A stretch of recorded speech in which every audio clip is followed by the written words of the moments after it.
از کجا میتونیم توی اسکچاپ واحد اندازه‌گذاریمون رو تغییر بدیم؟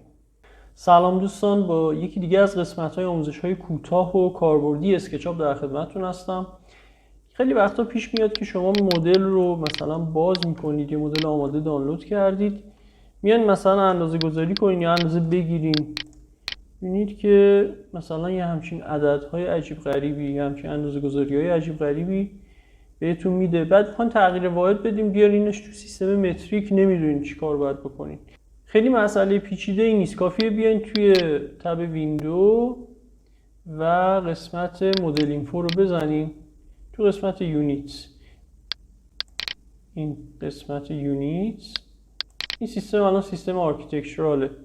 تو سیستم آرکیتکچرال معمولا اینچ واحد اصلی قرار میگیره. شما بیاین بذارینش روی دسیمال، رو دسیمال بذارین، اینا رو هم چک کنین رو متر باشه یا اگه با سانتی متر ارتباطتون بهتره روی سانتی متر تنظیمش کنین. بعد مثلا مساحت رو متر مربع اینجا گذاشته، سانتی متر مربع میتونین بذارین، میلی متر مربع میتونین بذارین یا هر واحد دیگه ای. حجم الان روی متر مکعبه. بعد یک مشکل دیگه ای که بعضی وقتا پیدا میکنین، مثلا شما الان روی 2.0 نگاه کنین، میان اندازه میگیرین، این الان 64 سانتی متره. یک علامتی کنار 64 میبینین، یک اینجوری مثل کلاه آ گذاشته، این یعنی حدوداً 64. خب چرا این اتفاق میفته؟ چون دقت ما در حد سانتی متره. حالا بیاین روی میلی متر بذاریمش، مثلا دوباره برمیگردیم اینجا مدل اینفو، روی متر تا 2 رقم اعشار یعنی سانتی متر بهمون میده. حالا 3 رقم اعشارش میکنیم،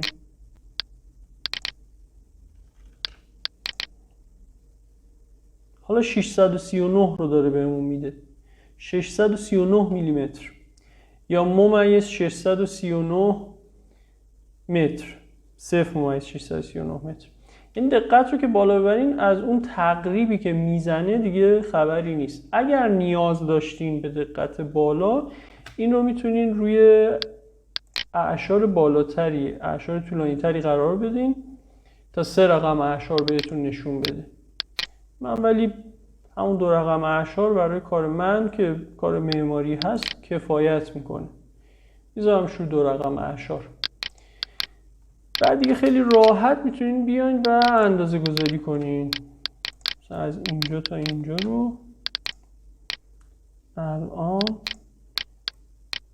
5.8 متر، 580 سانتی متر. صحبت اندازه گذاری شد. هفته آینده یه ویدیو کامل و جامع در مورد نحوه اندازه گذاری و تنظیماتش توی اسکچاپ خواهیم داشت.